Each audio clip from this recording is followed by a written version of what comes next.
Hi guys, അങ്ങനെ എന്തോ ഭാഗ്യം ഞങ്ങളെ തേടി വന്നിരിക്കുകയാണ്.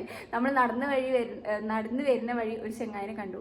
അയാൾ നമുക്ക് ലിഫ്റ്റ് വന്നു വന്ന് നമ്മൾ ഇവിടെ പെട്ടെന്ന് എത്തി. ആൻഡ് ഇവിടെ എത്തി നമ്മളിവിടെ ഒരു എന്താ ഹോട്ട് കനാലോ എന്താ ഒരു സാധനം ഉണ്ടായിരുന്നു, അത് കയറി കണ്ടു. പിന്നെ നമ്മൾ ഫുഡ് കഴിക്കാൻ പോയെടുത്താണ് ഞങ്ങൾക്ക് ഏറ്റവും സന്തോഷമായ കാര്യം ഉണ്ടായത്.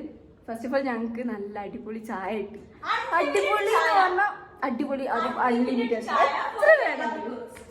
കേരള പീപ്പിൾസിന് ഇവിടെ എല്ലാവർക്കും ഭയങ്കര കാര്യമാണ്. കാരണം ഇവിടെ കേരള പീപ്പിൾസ് കയറി നിരങ്ങുകയാണ്, അതുകൊണ്ട് എല്ലാവർക്കും ഭയങ്കര കാര്യമാണ്. പിന്നെ ഞങ്ങൾക്ക് ചോറ്, അതുപോലെ കടി ദാൽക്കറി, പിന്നെ സബ്ജി അത് കിട്ടി. കിട്ടമ്മി അത് ഫ്രീ ആട്ടോ, അടിപൊളി സാധനം. ആൻഡ് ലാസ്റ്റ് നമുക്ക് റൂം, അതും ഇങ്ങനത്തെ സെറ്റപ്പിൽ കാണിച്ചുതരാം. ഇങ്ങനത്തെ സെറ്റപ്പിൽ കാണുന്നുണ്ടോന്നറിയില്ല, ഇവിടെ ലൈറ്റ് ഇല്ല. അടിപൊളിയായിട്ട് അതും കിട്ടി. Thank God. നമുക്കിവിടെ 2 ദിവസം എത്ര വേണമെങ്കിലും നിൽക്കാം. നമ്മൾ 2 ദിവസത്തിനാണ് പറഞ്ഞിട്ടുള്ളത്. നമുക്ക് ട്രക്കിങ് കഴിഞ്ഞ് ഇവിടെ വരാം. ഇങ്ങനെ ഭയങ്കര സന്തോഷമാണ് ഗായ്സ്.